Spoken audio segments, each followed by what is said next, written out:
Assalamualaikum warahmatullahi wabarakatuh. Perkenalkan, nama saya Yulin Tiamoha.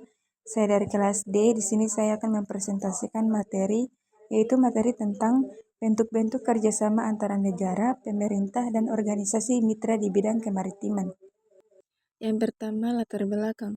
Kerjasama antar negara adalah salah satu peluang suatu negara memenuhi kebutuhan nasionalnya.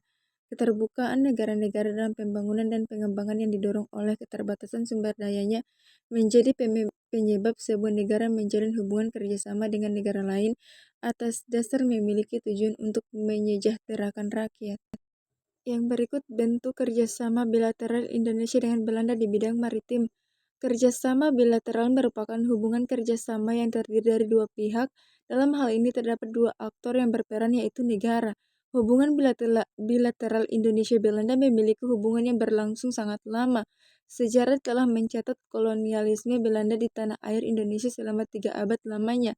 Kebijakan ekonomi kolonial Belanda pada masa penjajahan di wilayah Hindia Timur Indonesia memiliki efek buruk khususnya pada hak kolektif masyarakat adat atas tanah. Selanjutnya, kerjasama Indonesia-Tiongkok dalam bidang kemaritiman.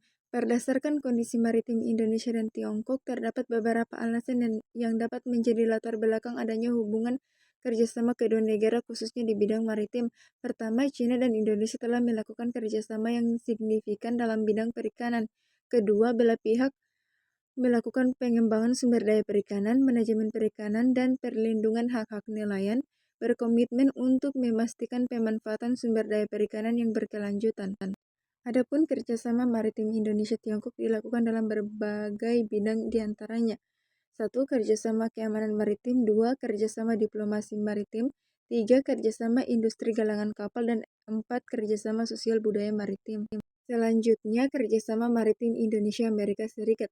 Indonesia dan Amerika Serikat pada dasarnya telah memiliki hubungan diplomatik dalam rentang waktu yang cukup lama.